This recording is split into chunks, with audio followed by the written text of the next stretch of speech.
Assalamualaikum warahmatullahi wabarakatuh. Tabi pun, salam mahasiswa. Perkenalkan, nama saya Iqbal Firmanto dengan NPM 2213-052107 dari Prodi Bimbingan Konseling. Di sini saya akan menjelaskan materi-materi PKKMB 2022 Universitas Lampung.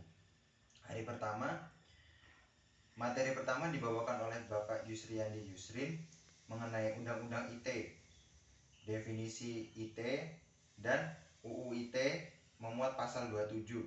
Pasal 27 memuat ayat 1, ayat 2, ayat 3, ayat 4. Pasal 29 dan pasal 30. Pasal 30 memuat ayat 1, ayat 2, ayat 3. Materi kedua dibawakan oleh Dr. Susetya Herawati, ST, MSI, mengenai kutipan dari Bung Karno, belajar tanpa berpikir itu tidaklah berguna, tetapi berpikir tanpa belajar itu sangat berbahaya. Menurut Undang-Undang Kepemudaan, yang dimaksud generasi muda adalah mereka yang berumur sampai 30 tahun lebih tepatnya. Dan contoh tanggung jawab terhadap bangsa antara lain mempertahankan dan memelihara kesatuan dan persatuan bangsa, mengembangkan kepribadian yang sehat, tangguh, berkemampuan berpikir analis dan sintesis, berilmu tinggi dan berketerampilan, serta bermoral Pancasila. Materi ketiga dibawakan oleh Profesor Dr. Kiai Haji Said Akil Siraj, MA, mengenai sejak dulu sampai sekarang kita mempunyai prinsip-prinsip yang kokoh yang tidak pernah pudar, ciri khas dari umat Islam Nusantara. Perbedaan masyarakat Arab dan masyarakat Nusantara. Setelah itu, hari kedua, materi pertama dibawakan oleh Profesor Heriadi, SH, MS, mengenai Merdeka Belajar Kampus Merdeka, mencakup beberapa pilar antara lain membangun manusia serta menguasai ilmu pengetahuan dan teknologi, pembangunan ekonomi berkelanjutan, pemerataan pembangunan, pemantapan pemahaman Nasrana, dan tata kelola pemerintahan, mencakup tantangan globalisasi, bonus demografi, industri 4.0, cyber physical, sistem Internet of Things Network. Setelah itu, materi kedua dibawakan oleh Profesor Insinyur Suharno mengenai kesadaran lingkungan hidup, manajemen risiko, dan kampus sehat. Lingkungan hidup mencakup sumber pemenuhan kebutuhan hidup manusia, yaitu makanan, obat, estetika, dan lain-lain. Kampus sehat menjadi gerakan untuk hidup sehat pada tarahan perguruan tinggi, dan gerakan ini menjadi cikal bakal aktivitas kampus siaga COVID-19. Terdapat manajemen risiko, antara lain mengidentifikasi, evaluasi, mengendalikan, dan berusaha menghindari.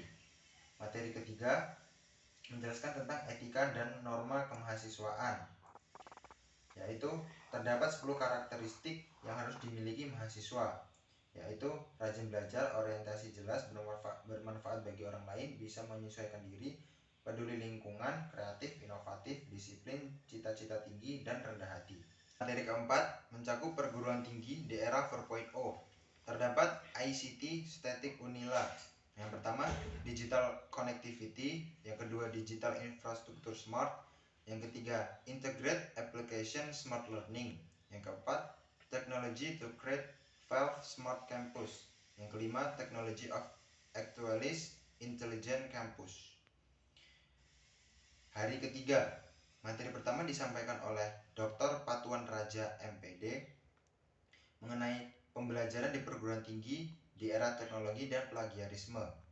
Mahasiswa yang telah diterima di Universitas Lampung mempunyai satu tujuan, yaitu lulus di setiap mata kuliah dan lulus di setiap semester. Materi kedua disampaikan oleh Dr. Riswandi, MPD, mengenai sistem perkuliahan dan bimbingan akademik dan kerjasama, pengembangan iptek dan inovasi, meliputi pengembangan ekstrakurikuler, kemampuan kognitif, general education, literasi baru, dan belajar sepanjang hayat. Materi ketiga disampaikan oleh Dr. Riswandi, MPD, mengenai fasilitas untuk perkuliahan dan mahasiswa. Fasilitasnya, yang pertama, tempat parkir ada di BNI dan GSG. Yang kedua, gedung dekanat, loket registrasi UKT. Gedung A terdapat aula A, ruang dekat fakultas. Gedung B, gedung ilmu pendidikan. Aula B, ruang sidak, toilet, dan lain-lain. Materi keempat disampaikan oleh Dr. Riswanti Rini MPD mengenai tugas pokok mahasiswa, tugas pokok bagian kemahasiswaan dan alumni. Kita sebagai mahasiswa jangan sampai menjadi yang namanya mahasiswa kupu-kupu baik di bidang akademik maupun non-akademik. Setelah itu, hari keempat,